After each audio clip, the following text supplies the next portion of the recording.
अस्सलामु अलैकुम। Info and education channel में आपको वेलकम कहते हैं। आज हम बात करेंगे इल्म बयान की तीसरी और चौथी किस्म यानी मजाज मुरसल और किनाया की। इससे पहली वीडियो में हम तशबीह और इस्तिआरा जान चुके हैं। तो स्टार्ट करते हैं आज की वीडियो, लेकिन उससे पहले आपसे दरख्वास्त है कि इस चैनल को सब्सक्राइब कीजिए, इस वीडियो को लाइक कीजिए और ज़्यादा से ज़्यादा शेयर कीजिए। तो स्टार्ट करते हैं। मजाज मुरसल। मजाज मुरसल क्या है? इल्म बयान की तीसरी शाख है।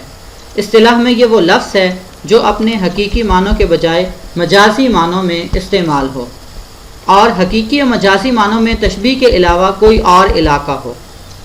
इसमें क्या होता है कि लफ्ज़ अपने हकीकी मानों के बजाय मजाजी मानों में इस्तेमाल होता है। मसलन देखें, अलहम्द पढ़ना। तो अलहम्द पढ़ना से मुराद क्या होता है कि पूरी सूरह फातिहा पढ़ना।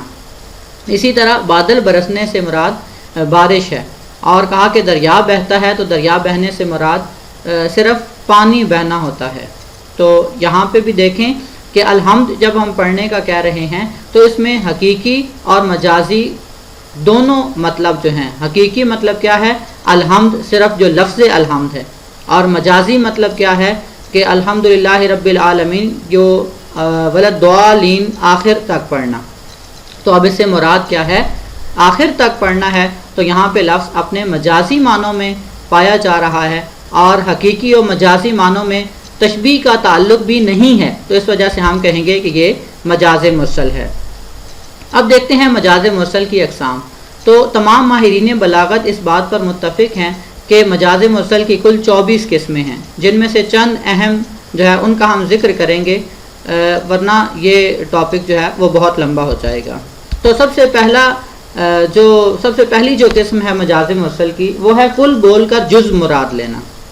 जैसे देखें, जो लफ्ज़ जिन मानों के लिए वज़ा हुए हैं उससे उस चीज़ का एक जुज़ मुराद लिया जाए।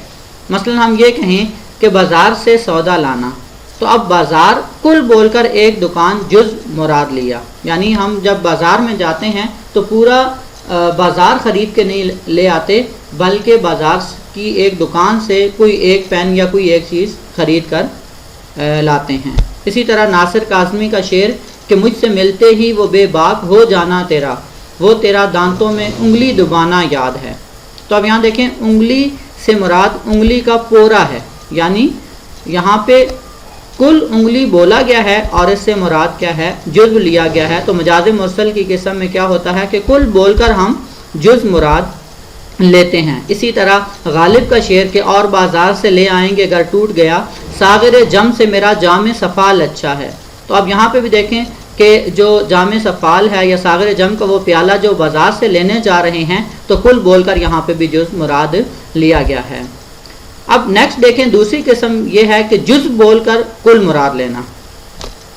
तो अब यहाँ पे क्या देखें कि क्या होता है कि इस सूरत से मुराद ये है कि ऐसा लफ्ज़ बोला जाए जिसका इतलाक़ अपने असली और हकीकी माना के लिहाज से जुज़ पर होता है, लेकिन इससे जुज़ के बजाय कुल मुराद लिया जाता है। जैसे सूरह फातिहा को अलहम्द कहते हैं और कलमे का इतलाक़ अशहदु अल्ला इलाहा इल्लल्लाह पर करते हैं। जैसे बकौल फैज़, रंगे पैराहन का खुशबू जुल्फ़ लहराने का नाम है, मौसम गुल है तुम्हारे बाम पर आने का नाम है। यहाँ मौसम गुल की तरकीब में गुल के लफ्ज़ से पूरा मौसम बहार मुराद लिया गया है, यानी जुज़ फूल बोलकर कुल मौसम बहार मुराद लिया गया है। दूसरी जो किस्म है इसकी, वो है सबब बोलकर मुसब्बब मुराद लेना। इसमें क्या है? इस सूरत से मुराद है कि ऐसा लफ्ज़ बोला जाए जिसका इतलाक़ अपने असली और हकीकी माना के एतबार से सबब होता है, मगर इस सबब के बजाय मुसब्बब मुराद लिया जाता है। जैसे देखें, बादल खूब बरसा। तो अब यहाँ पे क्या है? बादल के बरसने की बात हो रही है, हालांकि बादल बरसता नहीं है बल्कि दर हकीकत पानी बरसता है। बादल तो सबब है बारिश के या पानी के बरसने का। या ये कहना कि गर्मियों में उस मकान में सूरज आ जाता है। तो अब सूरज से मुराद क्या है? धूप आ जाती है। सूरज सबब है और धूप मुसब्बब है, तो हम क्या करते हैं? सबब बोलकर समटाइम्स मुसब्बब मुराद लेते हैं। इसमें भी लफ्ज़ के हकीकी और मजाजी माना में तशबीह का ताल्लुक़ नहीं होता, तो हम ये भी मजाज मुरसल की एक किस्म है। अब जो तीसरी किस्म है मजाज मुरसल की, वो है मुसब्बब बोलकर सबब मुराद लेना। اس صورتحال میں ایسا لفظ بولا جاتا ہے جس کا اطلاق اپنے اصلی اور حقیقی معنی کے اعتبار سے سبب پر یعنی نتیجہ پر ہوتا ہے.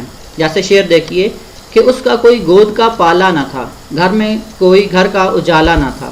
تو اس شعر میں گھر کے اجالے سے مراد اولاد ہے. اولاد مسبب ہے اور اجالا سبب ہے. تو یہاں پہ مسبب بول کر سبب مراد لیا گیا ہے. اسی طرح سم ٹائمز ایسا ہوتا ہے کہ ہم ظرف بول کر مظروف مراد لیتے ہیں. ظرف پیالے کو کہتے ہیں، برتن کو کہتے ہیں، اور مظروف جو اس برتن کے اندر ہوتا ہے.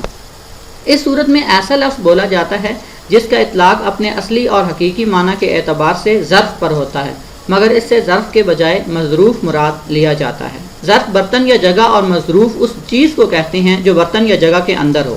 مثلا نہر جاری ہے.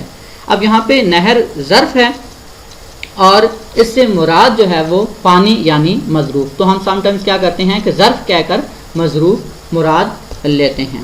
اسی طرح سم ٹائمز ایسا ہوتا ہے کہ ہم مظروف بول کر ظرف مراد لیتے ہیں. اب اس کی مثال دیکھیں، مثلا الماری سے شربت اٹھا لینا. تو اب یہاں پہ شربت یعنی جو اس پیالے میں ہے، اس بوٹل میں ہے، وہ ہم نے کہا ہے، اور اس سے مراد کیا لیا ہے؟ اس کے جو شربت ہے وہ مراد لیا ہے. تو اسی طرح یہ شعر دیکھیے کہ کی وصیت یہ کچھ ارمان بھری آہ کے رات، سارے گھر کو تیرے بیمار نے سونے نہ دیا. تو اب یہاں پہ گھر سے مراد کیا ہے؟ گھر میں رہنے والے جو لوگ ہیں. تو یہاں پہ کیا کیا کہ مظروف بول کر ظرف مراد لیا ہے. اسی طرح اس کی اگلی قسم کے اعلیٰ بول کر صاحب اعلیٰ مراد لینا. تو اس صورت میں ایسا لفظ استعمال کیا جاتا ہے جس کا اطلاق اپنے اصلی اور حقیقی معنی پر کسی بھی اعلیٰ پر ہوتا ہے، مگر اس سے یا تو صاحب اعلیٰ مراد لیا جاتا ہے یا وہ چیز مراد دی جاتی ہے جس کے لیے وہ اعلیٰ ہو. مثلا قلم تلوار سے زیادہ طاقتور ہے. تو یہاں قلم سے مراد اہل قلم اور تلوار سے مراد اہل تلوار یعنی سپاہی ہیں. تو یہاں پہ اعلیٰ بول کر صاحب اعلیٰ مراد لیا گیا ہے. اسی طرح میرے بیان کو سن سن کے کانپ کانپ اٹھا، غضب یہ ہے کہ سمجھا نہیں زباں میری. تو اب زباں اعلیٰ سخن ہے، یہاں خود سخن اور بولی مراد ہے، یعنی میری بولی نہیں سمجھا. اسی طرح بقول حالی کہ ہوتی نہیں قبول دعا ترک عشق کی، دل چاہتا نہ ہو تو زباں میں اثر کہاں. تو یہاں پہ بھی دیکھیں اعلیٰ بول کر صاحب اعلیٰ مراد لیا گیا ہے. یعنی اس شعر میں شاعر نے زبان سے وہ بولی گفتگو اور بات چیت مراد لی ہے جو زبان یعنی آلے کے ذریعے، اس آلے کے ذریعے ہوتی ہے.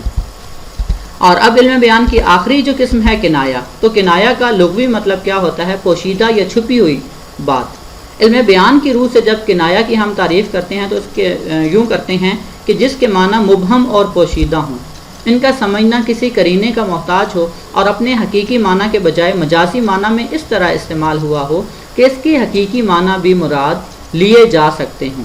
یعنی بولنے والا ایک لفظ بول کر اس کے مجازی معنی کی طرف اشارہ کر دیتا ہے اور اس کی مراد بھی ان ہی مجازی معنوں سے ہوتی ہے.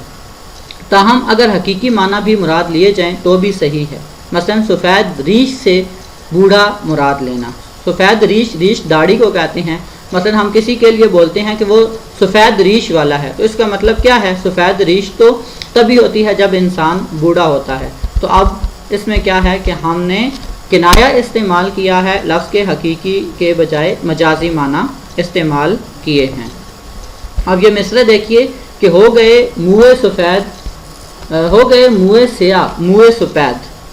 تو منہ سیاہ منہ بال کو کہتے ہیں اور سیاہ بلیکنس کو کہتے ہیں. اسی طرح سفید جو ہے یہ سفیدی کے لیے بولا جاتا ہے. تو اس کے حقیقی معنی یہ ہیں کہ سیاہ بال سفید ہو گئے. تو یہاں پہ بھی مجازی معنی جو ہے وہ مراد لیا گیا ہے کہ جوانی گئی اور بڑھاپا جو ہے وہ آ گیا ہے. اسی طرح ایک اور مثال دیکھتے ہیں کہ صبح آیا جانب مشرق نظر، ایک نگارے آتشیں رخ سر کھلا. اس شعر میں دیکھیں کہ آفتاب کا کنایا کیا گیا ہے کیونکہ اس میں یہ صفات موجود ہیں. صبح کو جانب مشرق نظر آنا، نگار یعنی محبوب کی طرح خوبصورت ہونا، آتشی رخ یعنی چہرے کا سرخ اور گرم ہونا، اور سر کھلا یعنی سر جیسا گول اور